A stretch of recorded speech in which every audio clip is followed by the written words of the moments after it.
श्री स्वामी समर्थ. सर्व स्वामी भक्तांचे पुन्हा एकदा खूप खूप मनापासून स्वागत आहे.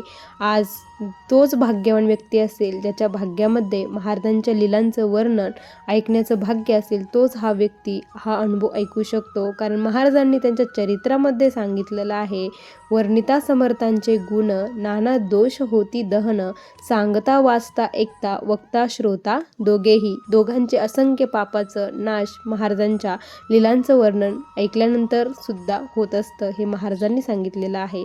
आजचा अनुभव खूप रोमांचक आहे, त्यामुळे हा अनुभव अगदी शेवटपर्यंत प्रत्येक स्वामी भक्ताने बघावा. चला तर मग या सुंदर अशा अनुभवाला सुरुवात करूया. तत्पूर्वी तुम्ही जर आपल्या चॅनलवरती नवीन असाल तर सबस्क्राईब करायला विसरू नका.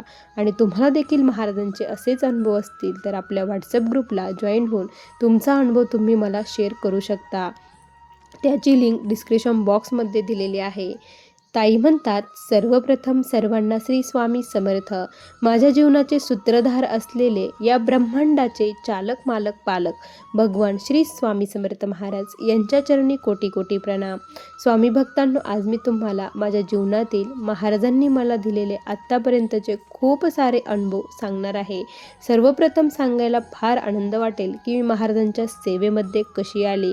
महाराजांच्या सेवेत येण्याचं कारण एकच होतं, ते म्हणजे दुःख. ज्या वेळेस आपल्याला दुःख येतं त्याच वेळेस आपण महाराजांकडे ओढले जात असतो. असंच असतं, जोपर्यंत आपल्याला कुठलाच आजारपण येत नाही तोपर्यंत आपण डॉक्टरांकडे जात नाही. तसंच आपल्यावरती जेव्हा दुःख येतं तेव्हा महाराजांकडे येतो. असंच माझ्या जीवनात देखील घडलेलं आहे. माझं 2010 सालची गोष्ट. 2010 माझ्यासाठी खूप म्हणजे खूप बिकट काळ होता. इतका बिकट की असं जीवन कुणाच्याच नशिबात येऊ नये असं मी म्हणेल. इतकं भयानक 2010 माझं गेलं. त्यामध्ये जी काही माझी मैत्रीण होती तिने तेव्हाच मला महाराजांचं सांगितलं, तू महाराजांची सेवा कर, महाराजांच्या आरतीला जात जा, बघ काहीतरी मार्ग तुला नक्की मिळेल असं तिने सांगितलं. आणि तिचं ऐकून आमच्या गावामध्ये त्यावेळेस साप्ताहिक आरतीचं केंद्र सुरू झालेलं होतं, पण मी कधी जात नव्हती. पण एकदा मी आरतीला जावं, तिचं एवढं सांगणं आहे म्हणून जावं म्हणून मी तिथे गेली होती. महाराजांसाठी केळीचा प्रसाद घेऊन गेली आणि तिथे गेल्यानंतर मला काय झालं मला माहीत नाही, पण महाराजांची आणि माझी खूप दिवसाची ओळख आहे असं मला वाटलं. आणि एखाद्या ओळखीच्या व्यक्तीला, आपल्या खूप जिवलग व्यक्तीला आपण जेव्हा भेटतो त्यावेळेस जर आपण दुःखात असो तर आपलं सर्व काही दुःख आपण त्याला सांगतो. तशीच अवस्था त्यावेळेस मला झाली. महाराजांपुढे गेल्यानंतर मला माझं दुःख थांबवताच येईना. महाराजांना मी माझं सर्व दुःख सांगितलं. डोळ्यात फक्त अश्रू होते, बाकी काहीच नाही.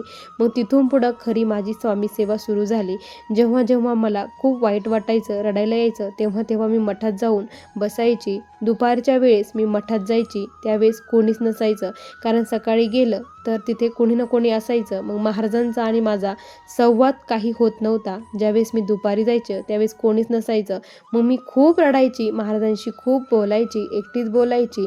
आणि तिथे गेल्यानंतर मला थोडंसं बरं वाटायचं, कारण घरचं वातावरण खूप म्हणजे खूप भयानक होतं. माझ्या सासूबाई खूप डेंजर होत्या. मिस्टर ड्रिंक करायचे, मला खूप म्हणजे खूप त्रास देत असायचे. त्यामध्येच घरचे आहेच आहे तर शेजारी देखील मला खूप त्रास देत होते. शेजारच्यांचाही त्रास, घरच्यांचाही त्रास. त्यामुळे मला काय करावं तेच कळत नसायचं. कधी कधी असं वाटायचं की जगून तरी काय करावं आणि आपण आत्महत्या करावी. पण लेकरांकडे बघितल्यानंतर वाटायचं त्यांची काय चूक आहे, त्यांना का बरं आपण असं करायचं. आपण जर गेलो तर आपल्या लेकरांना कोण बघेल हा विचार यायचा. त्यामुळे मी थांबत असायची. पण हळूहळू मग आरतीला जाऊ लागली. महाराजांची सेवा काय आहे ते कळायला लागलं. सुरुवातीला 3 अध्याय 11 माळी घ्यायला सुद्धा खूप कंटाळा यायचा, आळस यायचा, करू वाटत नसायचं. कारण घरामध्ये निगेटिव्हिटी प्रचंड होती.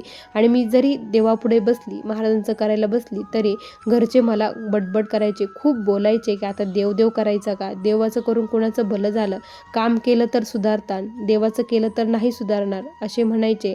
मठात जायला देखील खूप मला हे करायचे, आडवं यायचे, पण मी कोणाचंच ऐकत नसायची. एकदा असंच झालं की महाराजांचा छोटासा फोटो मी घरी घेऊन आलेली होती. बाकी आमच्या घरामध्ये पूर्ण देव हे भंगलेले होते असं म्हणायला देखील हरकत नाही.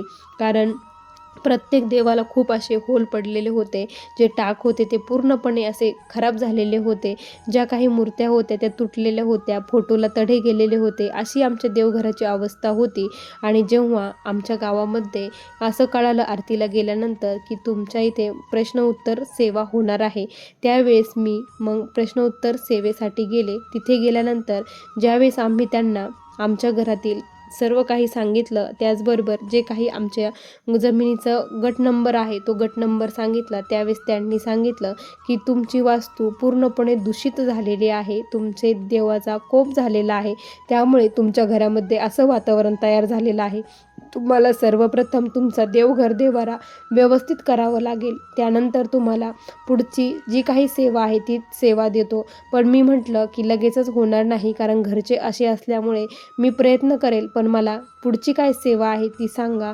तर त्यांनी मला आमच्या घरामध्ये 7 गुरुचरित्र पारायण, 7 नवनाथ पारायण, 108 स्वामीचरित्र पारायण आणि दुर्गा सप्तशती ग्रंथाचे पारायण अशा विविध सेवा दिल्या. काही तोडगे दिले, मंत्र दिले, अशा सेवा करायला लावल्या. आता देवघर देवारा करायचं म्हटलं तर घरच्यांनी ऐकलं पाहिजे, हा खूप मोठा प्रश्न होता. सर्वप्रथम माझा महाराजांकडे तोच प्रश्न घेऊन मी महाराजांकडे आली.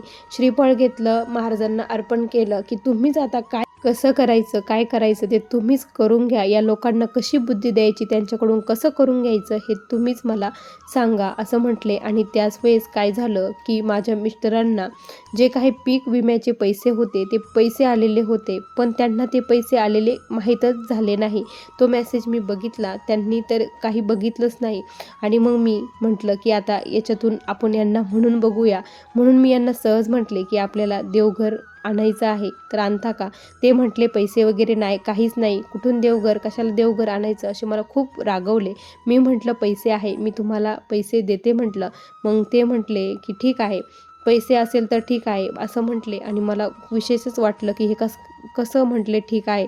मग जे पीक विम्याचे पैसे आलेले होते ते पैसे काढले आणि देवघर घेतलं. खूप मोठं नाही पण छोटंसं घेतलं. त्यानंतर देव पण घेतले. सर्व काही देवघर देवारा सर्वप्रथम महाराजांनी तो करून घेतला. कसा झाला, काय झाला मला काहीच माहीत नाही. या लोकांकडून करून घ्यायचं म्हटलं खूप अशक्य गोष्ट होती, पण महाराजांनी त्यांना बुद्धी देऊन ते करून घेतलं. त्यानंतर मग माझी एक एक सेवा मी वाढवायला सुरुवात केली. सेवा करताना पण प्रचंड त्रास मला होत असायचा, घरचेही खूप त्रास देत असायचे, पण मी मागं काही बघितलंच नाही. एकदा जेव्हा सेवा सुरू केली, महाराजांना म्हटलं, एकच म्हटलं की जेवढी परीक्षा बघायची आहे तेवढी परीक्षा बघा, पण मी पण तुमचंच बाळ आहे.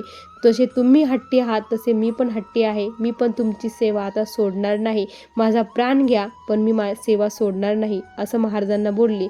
आणि महाराज त्यानंतर माझ्याकडून एक एक सेवा करून घ्यायला लागले. आणि त्यानंतर आमच्या घरामध्ये हळूहळू बदल व्हायला लागले. यामध्ये 2015-16 म्हणजे जवळपास 5 ते 6 वर्ष मला यामध्ये गेले. या 5 ते 6 वर्षामध्ये घरामध्ये एक एक हळूहळू बदल व्हायला लागला, कारण मी कुणाकडेच लक्ष देत नव्हती. फक्त सेवा आणि सेवा. उठलं की सेवा चालू, झोपेपर्यंत सेवा, एवढंच माझ्या डोक्यामध्ये. काम करायचं आणि सेवा करायची, बाकी कोणालाच प्रतिउत्तर मी देत नसायचे. कोणी मला काही बोलू, वेडं म्हटलं तरी चालेल असं मी ठरवलेलं होतं. आणि त्याचा फायदा मला खूप झाला, तो म्हणजे माझ्या मिस्टरांची ड्रिंक ही हळूहळू कमी झाली. सासूबाईंचा जे काही चिडचिडपणा होता तो देखील कमी होत गेला. त्यानंतर स्वामी भक्तांनो, आता मी तुम्हाला माझा आत्ताचा लेटेस्ट आलेला अनुभव सांगते. करोनाच्या काळामध्ये देखील महाराजांनी आमची खूप साथ दिली, कारण माझा जे काही मुलगा आहे त्याला देखील करोना झाला होता. तो शेवटच्या स्टेजवर त्याची ऑक्सिजन लेवल जवळपास 15 वर गेली होती, पण महाराजांच्या तारक मंत्राने, महाराजांच्या धुमावती तीर्थाने आणि श्री स्वामी समर्थ या मंत्राच्या ताकदीमुळे माझा मुलगा आज व्यवस्थित आहे. आमच्या घरातील एकही व्यक्ती कोणीच गेलं नाही. त्यावेळेस करोना साथ दिली. आता 2022 सालचा मी तुम्हाला मला आलेला अनुभव सांगते. आमच्या इथे मठामध्ये महाराजांचा विजय रथ येणार होता. या विजय रथामध्ये महाराजांच्या पादुका होत्या. सर्वांना खूप तयारी करायला सांगितली, काही ना काही तयारी. आणि ज्यांची इच्छा आहे घरी पादुका पूजन करण्याची त्यांनी नावं द्यायची सांगितले. माझी प्रचंड इच्छा होती इथे नावं द्यायची आणि माझ्या घरामध्ये महाराजांच्या पादुकांचे पूजन करायचे म्हणून खूप म्हणजे खूप इच्छा. पण तिथे 1100 रुपये भरावे लागणार होते. आता हे पैसे एवढे कुठून आणायचे? मग त्यांनी 8 दिवस अगोदरच सांगितलं होतं की आपल्या इथे हा रथ येणार आहे. मग मी त्यावेळेस काय केलं, की मी जे काही रोजानी कामाला जातात, त्या ₹1100 कमवण्यासाठी कामाला जात होती. रात्रीचे 3 वाजता उठून घरचं सर्व आवरून, महाराजांची सर्व पूजा करून, स्वामीचरित्र वाचून, 11 वेळेस तारक मंत्र, ज्या काही सेवा आहे त्या सर्व सेवा करून मी कामाला जाऊन ₹1100 जमा केले. ₹1100 केले. माझे मिस्टर मला प्रचंड बडबड करत होते. सासूबाई पण खूप बोलत होत्या, पण मी त्यांच्याकडे लक्ष दिले नाही. माझं एकच ध्येय होतं, की महाराजांना घरी आणायचं आणि महाराजांच्या पादुकांचे पूजन करायची. एवढीच तळमळ जीवामध्ये चालू होती, जीवाची उलघाल होत होती, की महाराजांच्या पादुका काही केलं तरी घरी आणायच्या. म्हणजे महाराजांच्या पादुका घरी आल्या म्हणजे महाराज घरी आले असं मला वाटत होतं. आणि मग मी ₹1100 भरले. आता खूप मोठा प्रश्न होता, की मिस्टर पूजेसाठी बसतील की नाही, कारण त्यांना तर प्रचंड राग येतो देवाचा. देवाचं केलं तर ते खूप बोलायचे. अक्षरशः मला म्हणायचे, की तुझा तो देव्हारा मी विहिरीमध्ये फेकून देईल. सारखी देवापुढे बसती, सारखं देवाचं करते, घराकडे लक्ष नाही, काही नाही, अशी खूप बडबड करायचे. मला आता खूप प्रचंड टेन्शन आलं. आता तर पैसे केलं, पादुकाही बोलवल्या, पण आता पूजेसाठी हे बसतील की नाही. मी महाराजांनाच विनंती केली, कळवळून प्रार्थना केली, की स्वामी तुम्हीच बघा, आता यांना बुद्धी द्या आणि पूजेसाठी बसवा माझ्यासोबत, असं मी म्हटले. आणि त्यानंतर त्यांनी आम्हाला 11चा टायमिंग दिला होता पादुका येण्याचा. माझी सर्व तयारी मी करून ठेवली होती. सर्व साहित्य वगैरे आणून ठेवलं, रांगोळ्या काढल्या, सडे टाकले. सर्वत्र खूप सणांना, शेजारी पाजारी जणांना सांगितलं, की महाराजांच्या पादुका येणार आहे, स्वागतासाठी सर्वांनी या. जे काही फुलं होते झाडांचे ते फुलं तोडून आणले. त्यानंतर केलं, पण 11 वाजता काही पादुका आल्या नाही. त्यावेळेस 11 वाजता असं होतं, की माझे मिस्टर हे घरी नव्हते. आणि स्वामी भक्तांनो, असं काय झालं, त्या क्षणी पादुका आल्या, त्या क्षणी माझे मिस्टर घरी आले. 2 वाजता पादुका आल्या आणि त्याच वेळेस माझे मिस्टर घरी आले. आणि घरी आल्यानंतर महाराजांच्या पादुका घरात आल्या आणि त्यांनी डायरेक्ट सांगितलं, की जोडीने पूजेला बसा चला. एवढ्यांसमोर त्यांना काहीच म्हणता आलं नाही आणि त्यांना नाविलाज असतो माझ्यासोबत पूजेला बसावं लागलं. जेव्हा ते पूजा करत होते, महाराजांच्या पादुकांवरती दुधाचा अभिषेक, त्यानंतर दह्याचा अभिषेक, साखरेचा अभिषेक, असे वेगवेगळे अभिषेक चालू होते. महाराजांच्या पादुकांना हळदीचं लेपन करत होतो. ज्यावेळेस आम्ही पूजा करत होते, माझे मिस्टरांचे हात अक्षरशः थरथर कापत होते. ते खूप त्यांना थरथरपणा येत होता, कारण करंट बसल्यासारखं त्यांना तिथे होत होतं. एक एक खूप मोठी ऊर्जा असल्यासारखं वाटत होतं आणि माझ्या डोळ्यामध्ये फक्त अश्रू होते. ते जे भजन म्हणत होते, ते भजन ऐकून मला फक्त रडायला येत होतं, की महाराज आले, महाराज आले, एवढाच भाव माझ्यामध्ये होता. आणि महाराजांची पूजा माझ्या घरात होत आहे, हे खूप मोठं भाग्य माझं आहे. म्हणून मला खूप रडायला येत होतं, खूप म्हणजे खूप रडायला येत होतं.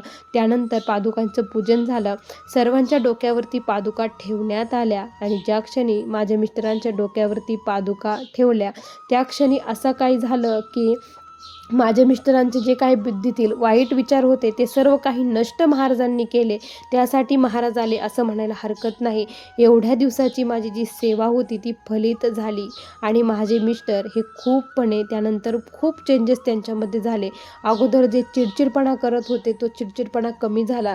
ड्रिंक पूर्णपणे बंद झाली. आता ते घेत होते, पण आता जेव्हापासून पादुका घरी येऊन गेल्या तेव्हापासून त्यांनी ड्रिंकला स्पर्शसुद्धा केला नाही. आणि त्यानंतर स्वामी भक्तांनो, माझ्या जीवनामध्ये सुखाचे दिवस यायला सुरुवात झाली. जे दुःख होते ते कमी झाले. माझ्या सासूबाई एक्सपायर झाल्या. 2024ला सासूबाई गेल्या. त्यानंतर घरामध्ये खूप म्हणजे खूप वेगळं वातावरण झालं. आज आम्ही खूप सुखी आहे. माझा मुलगा देखील महाराजांची सेवा करतो. माझे मिस्टर मानत नाही, त्यांना करत नाही, पण त्यांच्यामध्ये खूप बदल झालेला आहे. हा बदल झाला हाच खूप मोठा आहे. आणि मला पूर्ण विश्वास आहे, की महाराज त्यांना देखील त्यांच्या सेवेमध्ये घेतील, त्यांनाही अनुभव देतील आणि त्यांची सेवा करायला लावतील. कारण आता मी जी काही सेवा करते, जे काही मागते, मी संसारासाठी महाराजांकडे काहीच मागत नाही. फक्त माझ्या मिस्टरांना योग्य बुद्धी द्या आणि तुमच्या चरणाचा दास बनवा, एवढंच मी मागते. जे काही नामस्मरण करते, संकल्प घेऊन करते आणि मिस्टरांसाठी तो संकल्प मी देते, ते नामस्मरण देते. आणि मला पूर्ण विश्वास आहे महाराज माझं ही देखील इच्छा लवकरच पूर्ण करतील. कारण अशा खूप छोट्या मोठ्या इच्छा स्वामींनी आत्तापर्यंत पूर्ण केल्या आहे. अंतःकरणापासून तळमळीपासून त्यांना जर हाक मारली, त्यांची मानसपूजा केली तर ते आपल्या मदतीला नक्की म्हणजे नक्की धावून येतात. असे अनुभव असंख्य स्वामी भक्तांना आत्तापर्यंत आलेले आहेत. तुम्हाला देखील आलेले असतील, तसेच मला देखील आलेले आहे. महाराजांची सेवा ही कधीच वाया जात नाही. स्वामी भक्तांनो, असे मला आलेले हे स्वामींचे आत्तापर्यंतचे अनुभव तुमच्यासोबत शेअर करावे वाटले म्हणून मी ते शेअर केले. श्री स्वामी समर्थ. बघा स्वामी भक्तांनो, किती सुंदर अनुभव आहे ताईंचे. तुम्हाला हे अनुभव कसे वाटले नक्की कमेंटमध्ये कळवा. पुन्हा भेटूया अशाच सुंदर अनुभवासोबत. तोपर्यंत सर्वांना श्री स्वामी समर्थ. जय जय स्वामी समर्थ. श्री गुरुदेव दत्त.